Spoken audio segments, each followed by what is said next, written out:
ধেমাজি জিলা জোনাই ৰাজচক্ৰৰ অন্তৰ্গত ৰামধনদিখাৰী অঞ্চলত দিখাই নদীৰ বানত প্ৰায় 15খনতকৈ অধিক গাঁও জলমগ্ন হৈছে।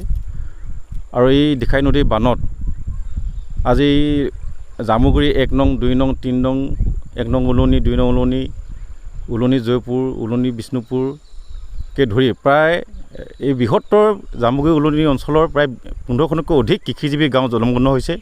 আৰু এই বানৰ কবলত এই গাঁওসমূহৰ খেতি পথাৰ সম্পূৰ্ণ প্লাবিত হৈছে, ৰাস্তা পদূলি সম্পূৰ্ণ বিচ্ছিন্ন হৈছে আৰু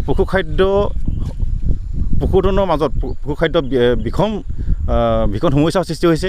আৰু আমি গণতান্ত্ৰিক নাগৰিক অধিকাৰ মঞ্চই দীৰ্ঘ বছৰ ধৰি অসমৰ বানপানী গৰাখহনীয়া সমস্যাটো জ্বলন্ত সমস্যা হিচাপে বিবেচনা কৰি অসম চৰকাৰক আৰু কেন্দ্ৰীয় চৰকাৰ উভয় চৰকাৰক আমি দাবী জনাই আছোঁ যে ব্ৰহ্মপুত্ৰ আৰু ইয়াৰ উপনৈসমূহৰ বান গৰাখহনীয়া সমস্যা স্থায়ী সমাধান কৰি কৃষিজীৱী ৰাইজৰ নৈপৰীয়া ৰাইজৰ জীৱন সম্পত্তি নিৰাপত্তা দিবৰ কাৰণে সুৰক্ষা দিবৰ কাৰণে আমি দাবী জনাই আহিছোঁ। আৰু এই নতুন চৰকাৰক আমি গণতান্ত্ৰিক নাগৰিক অধিকাৰ মঞ্চই ক'ব বিচাৰিছোঁ যে শক্তিশালী আৰু বিজ্ঞানসন্মতভাৱে ব্ৰহ্মপুত্ৰৰ ইয়াৰ সৰু বৰ সকলো উপনৈ বানপানী গৰাখহনীয়া সমস্যা সমাধান নোহোৱালৈকে অসমৰ কৃষি অৰ্থনীতি গ্ৰাম্যাঞ্চলৰ সম্পূৰ্ণ নৈপৰীয়া অঞ্চলৰ যিটো অৰ্থনৈতিক ভেটি সম্পূৰ্ণ কোঙা হৈ পৰিছে। সেইকাৰণে নতুন চৰকাৰক আৰু নতুন চৰকাৰৰ জলসম্পদ মন্ত্ৰীক আমি গণতান্ত্ৰিক নাগৰিক অধিকাৰ মঞ্চই পুনৰবাৰ আমি দাবী জনাইছোঁ যে অসমৰ ব্ৰহ্মপুত্ৰ আৰু ইয়াৰ সৰু বৰ সকলো উপনৈ স্থায়ী সমাধানৰ ব্যৱস্থা কৰিব লাগে। আৰু এই বিজ্ঞানসন্মত আৰু শক্তিশালীভাৱে দীৰ্ঘম্যাদী আঁচনিৰ জৰিয়তে ইয়াৰ সমস্যাৰ সমাধান হ'ব। আৰু এই দীৰ্ঘম্যাদী আঁচনি গ্ৰহণ কৰালৈকে হ্ৰস্বম্যাদী আঁচনিৰ জৰিয়তে তাৎক্ষণিকভাৱে ইয়াৰ এই যি সমস্যা বানপানীৰ সমস্যা এই সমাধান কৰিবৰ কাৰণে আমি দাবী জনাইছোঁ।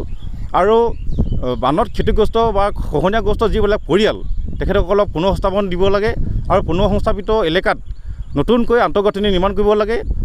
সেই তেনেকুৱা ধৰণৰ আঁচনি গ্ৰহণ নকৰালৈকে নৈপৰীয়া অঞ্চলৰ কৃষিজীৱী ৰাইজৰ কেতিয়াও ইয়াৰ সমাধানৰ পৰা সকাহ নাপায়।